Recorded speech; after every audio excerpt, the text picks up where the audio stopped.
Hello and welcome to Colred Plays Raid Shadow Legends. I am Colred. Thank you for joining me. We have a short video today, but we have a lot of news about stuff that is going on in the game. We've got a new champion to take a look at, so we're going to go ahead and preview her. And then we've also got some updates on my event that is going on today, the live stream event that is going on today, NOOB vs PRO, the Sun Wukong free-to-play challenge. If you don't know, my editor and I will be rolling up new accounts in just a couple of hours, and we're going to be live streaming that event as we start our first day on our new account. So if you're interested in joining us for that, definitely watch this space. Go ahead and subscribe to the channel. And now let's get into the news. So our first little bit of news is there is a summoning event going on. You can see the Hydra Specialists pool. So this is the new summoning shard that we have, the Prism shard, I guess. So obviously here you can see your chances are a 10% chance of a legendary, a 90% chance of an epic. The only way that I know of to get these shards so far is to buy them. But we have a very good pool of champions here for Hydra Specialists. So if you're interested in that, you can consider whether or not you want to buy some Prism shards and go for that. As a free-to-play player, these events are beyond me. I'm not going to cover them too in depth until they start giving Prism shards for free, which they may be doing. I have to go look and see if that's actually the case. But until they actually do that, this is not something I'm going to focus on too much. Now, over here on our news page, we've got 4 items for today. The big one is that Sun Wukong is live. So that chase event has started. In fact, I can show you, hopefully, the Sun Wukong Chase is up here, and you can just click it and see your progress. You see, I'm going to be getting 6 days of perception gear on this account. I assume that that's because this is not a new account. I don't know if they'd be giving perception gear for new accounts. We'll have to see. Typically, they give the lifesteal, the 4-star lifesteal gear, with the day 6 being the weapon, which is a 5-star piece. That's very good gear for a new account. But yeah, here, since this is not a new account, I'm assuming they're giving us this gear for more advanced accounts. I wonder if it's different. If it's different for you, if you're not getting the lifesteal gear, but you're getting a different set of gear here, let me know. It would be interesting to see, if there are variations in this out in the community. But so yes, 7 days, and we will have Sun Wukong 6 days from now. So I'm excited to start this guy on my new account and to get that rolling later today. All right, so another bit of news here is the Drop Fever, get regeneration, speed, and retaliation artifacts. So it looks like they are tripling our chances of getting those particular sets from the Fire Knight's Castle, Dragon's Lair, and Ice Golem's Peak. So you can decide which one you want to go after. They're all good sets. None of these sets are bad. I think Retaliation, even though the chance has come down, changing it from a 4-piece set to a 2-piece set creates a lot of possibilities with Retaliation gear. So I think this is actually one of the more interesting reasons to go and farm Ice Golem's Peak.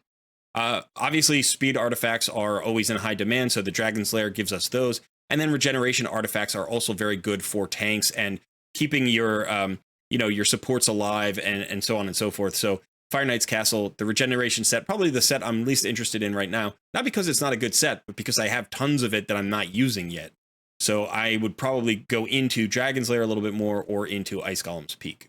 But you can decide what's best for you and what sets you need most. And triple chance is kind of nice. It's still not a huge chance, but any increased chance is good when, each dungeon drops like 10 different sets of armor. So go get some gear that you need.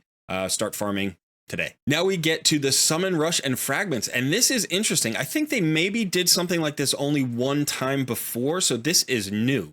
But basically what they're offering is they're offering us a chance to get fragments from past fusion events, past fragment events.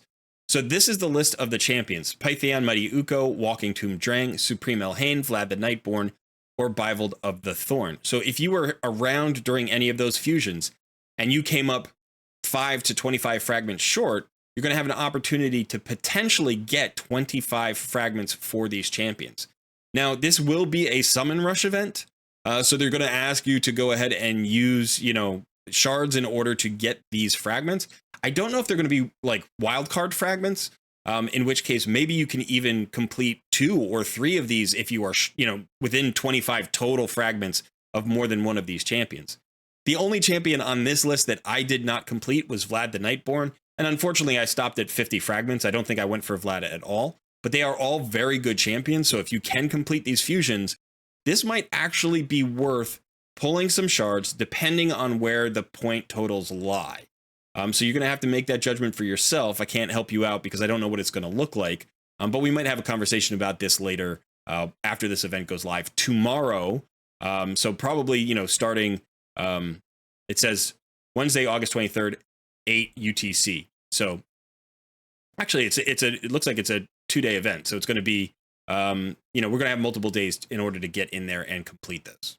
So really interesting. I'm glad they're doing this because there's nothing worse than having an incomplete fragment champion just sitting there in your portal taunting you for all of time. Yeah, so this is a great move by Plarium, and I hope they do more of it, and I hope it's friendly enough that actually free-to-play players can go after it as well, and it's just not something to get the whales excited. Okay, finally, we have a new champion here. Her name is Shuzen the Valorous.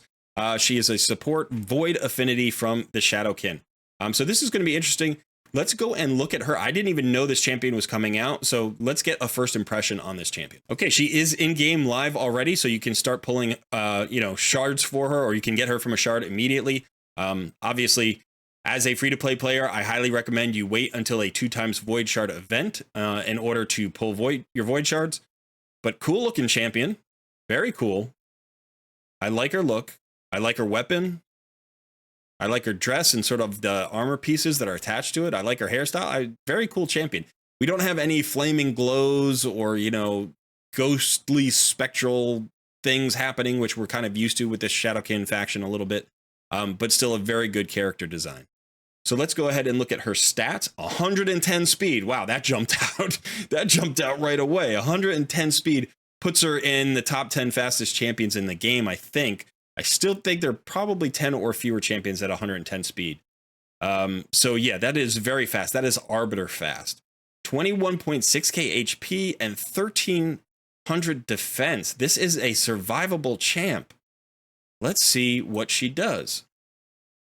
Attacks one enemy, has a 30% chance of placing block active skills debuff for 2 turns on an A1, and that books to 50%. Also has a 100% chance to seal 20% of the target's turn meter if the target is already under a block active skills debuff. So an A1 with block active skills on a 50% chance, that's powerful. That's really strong.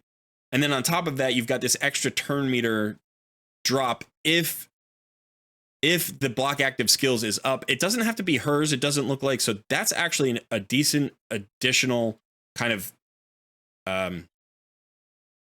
ability here, effect of this skill. That's could be especially interesting if you, I don't know if you can land block active skills on any bosses. I don't know that that's actually possible. I can't think of any situation where that happens. So this would primarily be for, you know, maybe bosses in like faction crypts. Maybe you could land it on those bosses. I'm not sure. But this looks like it'd primarily be for wave content or PvP. Target an ally. If the target ally is not under a sheep debuff, places a 50% increased attack, 30% increased crit rate, and 30% increased crit damage on them for 2 turns on a 3-turn cooldown. Then activates give it an extra turn effect on the target ally. What? That's a unique ability. I don't think the closest thing to that is Cardinal's Revive, I think. So when she revives, she fills the turn meter of all allies to max. So that's the only other champion I know of in the game who has a skill like this where you can just get somebody on your team to go next. If the target ally is under a sheep debuff, removes it from them. That's also unique. That doesn't happen. I don't think you can't cleanse a sheep debuff. Fills a turn meter of all allies by 20% and places an increased speed buff on them for 2 turns. Also has a 100% chance of decreasing the turn meter of all enemies by 20% and places a 30% decreased speed debuff on them for 2 turns on a 4-turn cooldown. This champion is insane for Arena. She is insane for Arena, and it is crazy that they're putting her out at the same time as Wukong.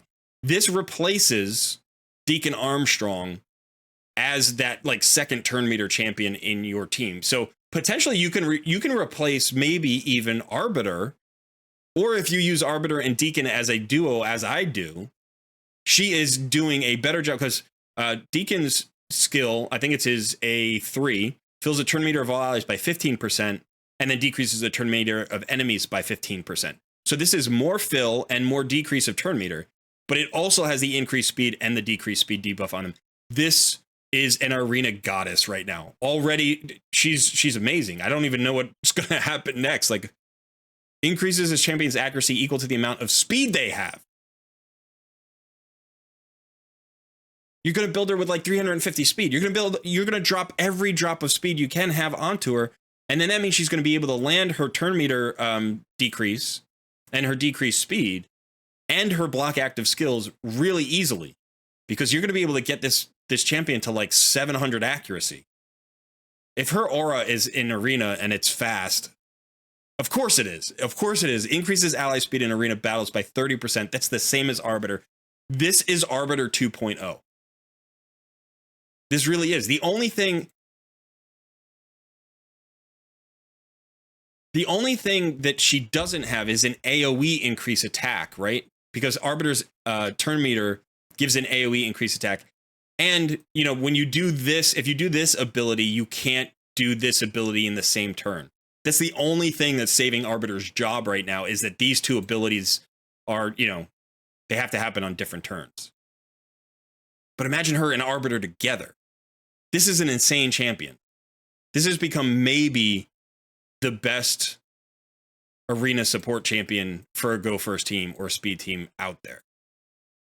Now, would you use her in PvE? Yeah, of course you would. This ability right here is great for PvE. Any wave-based content, even against bosses, right? Especially a boss that can be debuffed with a decreased speed, you know, and have their turn meter reduced. So this skill is going to be very powerful. It's going to be powerful against wave content. It's going to be powerful in arena. It's going to be powerful against bosses that can have their turn meter controlled or who can have a decreased speed placed. In fact, you could even use this against the Hydra heads, because all the Hydras can have decreased speed placed. You know, yeah, I mean, the sheep thing is definitely, like, she's sort of the anti-Wukong, right? Because he places sheep and then she removes it. This is an amazing champion. I wish I had known how good this champion was before I did this little preview, because she deserves her own video. But I don't have any more time. That's it. All right, Shuzen the Valorous goes on the top of my wanted champion lists, along with all of the other great supports in this faction. For some reason, all of the Void legendary supports, Riho and Yumiko, like, these are 3 of my top 5 wanted champions in the game. So yeah, there is an embarrassment of riches in the Shadowkin faction right now in terms of supports. Okay, and now finally we get to the news from our channel, Call Red Plays. My editor, Sun, and I will be starting our live stream later today. We've been working out the technical glitches that we've come across. We think we've got it all ironed out, and we're planning to go live somewhere between noon and 12:30 Eastern Daylight Time. We can't know for sure, because this is our first live stream, so there might be a couple of delays, but we hope not.